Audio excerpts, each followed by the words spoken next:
تیسرا حکم حضرت ابراہیم علیہ السلام کو یہ ملا ہے کہ جب یہ صاحبزادے حضرت اسماعیل پیدا ہوئے، اور حضرت اسماعیل کتنے ہیں؟ ابھی شاید 6-7 مہینے کے ہیں کہ حضرت ابراہیم علیہ السلام کو اللہ کا حکم ملا کہ اس بچے کو اور اس کی ماں کو جاؤ جنگل میں فلاں جگہ چھوڑ کر آؤ. یہ جہاں اس وقت مکہ شریف اور کعبہ شریف بسا ہوا، وہاں کچھ نہیں تھا، پہاڑ سنسان جنگل ہے. اللہ کا حکم ملا. فلسطین بیت المقدس جہاں ہے وہاں ابراہیم علیہ السلام رہ رہے ہیں، وہاں حکم ملا ہے کہ جاؤ فلاں جگہ پر اس بچے کو اور اس کی ماں کو چھوڑ کر آؤ. آج ہے کسی کا دل گردہ جو اس جنگل میں اتنا چھوٹا سا منا بچہ اور ایک عورت ناتواں جا کر چھوڑ کر چلا ہے کسی کا دل گردہ؟ حضرت ابراہیم علیہ السلام فوراً تیار ہو گئے اور ایک اونٹ لیا. اس اونٹ پر حضرت ابراہیم علیہ السلام آگے بیٹھے، پیچھے حضرت حاجرہ بیٹھی ہیں، بچہ ان کی گود میں ہے، اور ساتھ میں ایک پوٹلی لی ہے انہوں نے کھجوروں کی، اور ایک مشک لی ہے پانی کی، اور وہاں سے سفر کرتے کرتے کرتے کرتے کرتے کرتے کرتے کرتے کرتے یہاں پہنچے ہیں. یہاں بیت اللہ نہیں تھا. بیت اللہ جو تھا وہ نوح علیہ السلام کے طوفان کے زمانے میں سب پانی میں بہہ گیا تھا اور اس کی بنیادیں زمین کے اندر دب گئی تھی. اور یہ زمزم کا جہاں کنواں ہے اس کے تھوڑا قریب میں ایک بہت بڑا درخت تھا. وہ کائے کا درخت تھا اللہ جانے. حدیث شریف میں لفظ آتا ہے، بخاری شریف کی حدیث میں ہے کہ دوحتن، ایک بہت بڑا درخت تھا. حضرت ابراہیم علیہ السلام چلتے چلتے چلتے چلتے چلتے یہاں پہنچے اور اس درخت کے نیچے اونٹ بٹھایا. اونٹ بٹھا کر کے اترے اور حضرت حاجرہ کو اونٹ بٹھایا. ان کے پاس وہ کھجوروں کا پوٹلا رکھا، پانی کی مشک رکھی، اور اونٹ اٹھا کر نکیل پکڑ کر چل دی. حضرت حاجرہ فوراً پیچھے چلی کہ آپ مجھے کہاں چھوڑ کر جا رہے ہیں؟ بولتے ہی نہیں، وہ اونٹ پکڑ کے جا رہے ہیں. یہ پیچھے پیچھے منت کر رہی ہیں، سماجت کر رہی ہیں کہ آپ مجھے یہ بتائیں مجھے یہاں جنگل میں کہاں چھوڑ کر آپ جا رہے ہیں؟ بولتے ہی نہیں. جب بہت دور تک گئی تو حضرت حاجرہ نے یہ پوچھا کہ اچھا نہیں بتاتے آپ تو نہ بتائیں، بس میری ایک بات کا جواب دے کر جائیں، وہ یہ کہ آپ ہمیں یہاں اپنی مرضی سے چھوڑ کر جا رہے ہیں یا اللہ کے حکم سے چھوڑ کر جا رہے ہیں؟ اب ابراہیم علیہ السلام رکے اور رک کر بتایا کہ اللہ کے حکم سے چھوڑ کے جا رہا ہوں. تو حضرت حاجرہ نے کہا اذن لن یضیعنا، تب تو اللہ ہمیں ضائع نہیں کریں گے. اور یہ کہہ کر حضرت حاجرہ یوں لوٹ آئی اور وہ اونٹ پکڑ کر یوں چل دیے اور یہ آ کر اپنے بچے کے پاس بیٹھ گئی. یہ چلتے رہے. کبھی آپ مکہ مکرمہ گئے ہوں گے تو مکہ سے جانب شمال جدھر قبرستان ہے حجون، ادھر چلیں گے تو اور بہت دور جا کر کے مینا کی طرف راستہ یوں مڑے گا اور ایک راستہ یوں مڑتا ہے. تو جب وہ راستہ مڑ کر پہاڑ کی اوٹ میں چلے گئے اور بیٹا اور بیوی نظر سے اوجھل ہو گئے، تب ابراہیم علیہ السلام وہاں رکے ہیں اور وہاں رک کر انہوں نے ہاتھ اٹھائے ہیں. ربنا انی اسکنت من ذریتی بواد غیر ذی زرع عند بیتک المحرم ربنا لیقیموا الصلاة فاجعل افئدة من الناس تهوی الیہم وارزقهم من الثمرات لعلهم یشکرون. وہاں اوجھل جا کر دعا کی ہے کہ اے پروردگار میں اپنی کچھ اولاد کو آپ کے گھر کے پاس بسا کر جا رہا ہوں، ان کو اس لیے یہاں بسا کر جا رہا ہوں تاکہ یہاں نمازوں کا اہتمام کریں، تیرے گھر کے حق ادا کریں، تیرا ذکر کریں، اور یہاں کوئی کھانے پینے کی چیز نہیں ہے.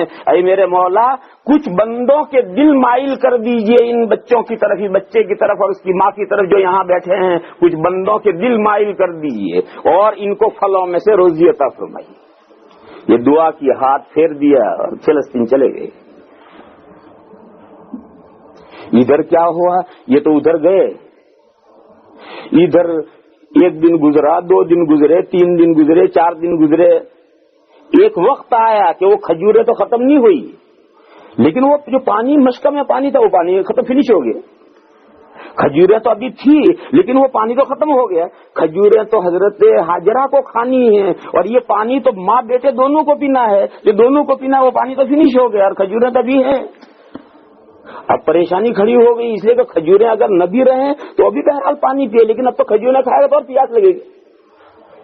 اب وہ منظر پیش آیا ہے اور وہ بھاگی بھاگی پھری ہیں صفا پر مروا پر، صفا پر مروا پر، صفا پر مروا پر، اور جب 7ویں مرتبہ مروا پر حضرت حاجرہ پہنچی ہیں تو جہاں حضرت اسماعیل علیہ السلام اس درخت کے نیچے لیٹے ہوئے تھے ادھر سے ایسی آواز آئی جیسے کوئی انسان بول رہا ہے، تو حضرت حاجرہ اس مروا کے اوپر چڑھی اور چڑھ کر انہوں نے دیکھا کہ کون بول رہا ہے، اور وہاں سے انہوں نے چلا کر کہا کہ ان کان عندک غوث فاغثنی، ارے وہ بولنے والے اگر تو میری کوئی مدد کر سکتا ہو تو میری مدد کر۔ نظر تو کوئی آت نہیں رہا، لیکن ایسا محسوس ہوا کہ جیسے کوئی انسان بول رہا ہے، تو انہوں نے چلا کر وہاں سے کہا کہ ان کان عندک غوث فاغثنی، اگر تیرے پاس کوئی مدد ہو اور تو میری اس موقع پر کٹھن وقت میں میری کوئی ہیلپ کر سکتا ہو تو ہیلپ کر۔ یوں کر کے وہ دیکھ ہی رہی ہیں، اور بخاری شریف میں حدیث ہے کہ حضرت جبرائیل علیہ الصلوۃ والسلام ظاہر ہوئے اور حضرت جبرائیل نے جو ان کا پر تھا وہ پر زمین کے اوپر یوں پٹکا، تو جس جگہ پر زمزم کا کنواں ہے وہاں انہوں نے پر پٹکا تو وہ اتنا زور کا پر لگا کہ زمین کے سوتے ٹوٹ گئے نیچے، اور اندر سے پانی ایک دم پھوٹ پڑا، جیسے پھوارے ہوتے ہیں ایسے پانی پھوٹ پڑا، تو پانی نظر آیا، حضرت جبرائیل نظر نہیں آئے۔ یہ تو حضور نے فرمایا کہ حضرت جبرائیل وہاں ظاہر ہوئے اور حضرت جبرائیل علیہ السلام نے وہاں اپنا پر مارا، اور حضرت جبرائیل نے اپنا پر اتنا زور سے مارا کہ زمین کے اندر نیچے سوتے ٹوٹ گئے۔ اور یہ جو لوگوں میں مشہور ہے کہ حضرت اسماعیل علیہ السلام نے ایڑیاں رگڑی اور اس سے زمزم کا کنواں ظاہر ہوا، اس کی کوئی اصل نہیں ہے۔ یہ جو لوگوں میں مشہور ہے کہ حضرت اسماعیل علیہ السلام نے ایڑیاں رگڑی اور اس سے زمزم کا کنواں ظاہر ہوا، اس کی کوئی اصل نہیں ہے۔ حضرت اسماعیل علیہ السلام تو اس سے دور اس درخت کے نیچے لیٹے ہوئے تھے، اور یہ زمزم کا کنواں تو درخت سے باہر ظاہر ہوا تھا۔ اور بخاری شریف میں حدیث میں یہ صاف صریح لفظ موجود ہے، حضور کا یہ ارشاد موجود ہے کہ حضرت جبرائیل علیہ السلام نے ظاہر ہو کر وہاں اپنا جناح اور بازو مارا تھا، اور پر مارنے کی وجہ سے زمین کے سوتے ٹوٹے تھے اور وہاں سے چشمہ پھوٹا تھا۔ تو حضرت حاجرہ دوڑ کر آئیں اور انہوں نے آ کر کے چاروں طرف من اور مینڈ بنا کر کنارا بنا کر کے وہ پانی اس کے اندر روک لیا۔ حضور اکرم صلی اللہ تعالی علیہ وسلم نے اس حدیث میں ارشاد فرمایا کہ اللہ اسماعیل کی والدہ پر رحم فرمائے، اگر یہ چاروں طرف پال نہ کرتی، مینڈ اور من نہ بناتی تو آج زمزم ایک بہتا ہوا چشمہ ہوتا، مگر انہوں نے اس کو پال بنا کر روک لیے۔ اللہ کو ایسا ہی منظور تھا، ورنہ ایک زمزم بہتا ہوا چشمہ ہوتا اور معلوم نہیں کہاں تک بہ کر یہ زمزم جاتا ہے، اور آج تک اسی طرح سے ایک نہر چلتی رہتی زمزم کی، مگر انہوں نے آ کر کے چاروں سے پانی روک کر کے روک دیا تو بس اسی کے اندر رہ گیا، اور وہ چشمہ بیٹھ گیا، اور بس وہ جتنا انہوں نے پال بنائی تھی وہ بھر کر رہ گیا، ایک کنڈی سی بھر کر رہ گئی، چھوٹا سا گڑھا سا بھر کر رہ گیا، ایک تالاب سے بھر کر رہ گیا۔ یہ 4-5-6 روز کے درمیان میں ابراہیم علیہ السلام تو گئے، اس کے 4-5-6 روز کے بعد یہ واقعہ پیش آیا۔ یہ واقعہ پیش آیا اس کے دوسرے دن۔ یہ جو جہاں کعبہ شریف ہے اس کے 2 طرف پہاڑ ہیں، اور ان 2 پہاڑوں کے بیچ میں ایک کعبہ شریف ہے، ادھر جو مغرب میں پہاڑ ہے اس کے اس طرف جو میدان ہے وہاں روڈ تھا، اس روڈ پر سے ایک کیریوان جا رہا تھا، قافلہ جا رہا تھا۔ تو جب وہ قافلہ یہاں سے گزرا تو ان قافلے نے دیکھا کہ آسمان پر کچھ پرندے اڑ رہے ہیں، اور وہ پرندے پانی کے پرندے ہیں۔ تو انہوں نے یہ کہا کہ ہم تو یہاں پوری زندگی سفر کرتے کرتے ہمارا تو گزر گئی، یہاں تو کوئی پانی کا سوال ہی نہیں ہے، اور یہ پانی کے پرندے یہاں کیسے؟ تو قافلہ وہاں رکا اور ایک آدمی کو بھیجا کہ بھئی دیکھو کیا ماجرا ہے، پانی کا پرندہ پانی کے بغیر نہیں ہوتا، اور ہم تو زندگی بھر یہاں سے سفر کرتے ہیں، ہم نے کبھی پانی نہیں دیکھا۔ اب جو آدمی پہاڑ سے یوں اتر کر ادھر آیا تو دیکھا کہ ایک بہت شاندار چشمہ، بڑا میٹھا پانی، شیرین پانی، بڑا صاف ستھرا پانی بھرا پڑا ہے، اور ایک عورت بیٹھی ہے اور ایک بچہ ہے اس کے پاس۔ یہ منظر دیکھ کر کے وہ واپس گیا اور قافلے سے جا کر کہا کہ یہ تو اتنا شاندار پانی وہاں ہے اور وہاں ایک عورت اور بچے بیٹھے ہیں۔ تو یہ سارا قافلہ گھوم کر کے یہاں آیا، اور اس قافلے نے آ کر پوچھا بھی تم کون ہو کیا ہو، تو بتایا حضرت حاجرہ نے تعارف کرایا اپنا. تو اس قافلے نے درخواست یہ کی کہ اگر آپ اجازت دیں تو ہم یہیں بس جائیں.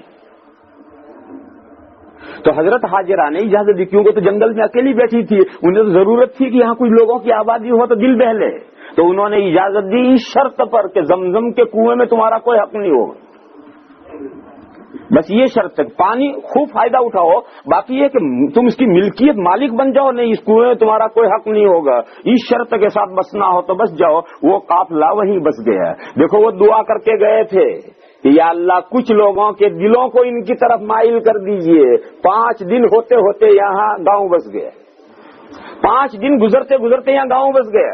وہ ہاتھ اٹھا کر گئے تھے کہ اللہ فجعل افئدۃ من الناس تہوی الیہم. تو یہ سب وہ احکامات ہیں میرے بھائیو جو اللہ نے حضرت ابراہیم علیہ السلام کو دیے ہیں. آج ہم کو وہ احکامات دیے جائیں تو ہم یہ دعویٰ نہیں کر سکتے کہ ہم سکسیسفل ہو جائیں گے اور تمام احکام پورے کریں گے. بڑے سخت احکام تھے، لیکن حضرت ابراہیم علیہ السلام نے میں پیوں گا تو پھر اور بیٹھ جائے گی. تو حضرت ابراہیم علیہ السلام نے وہ سب احکام پورے کیے.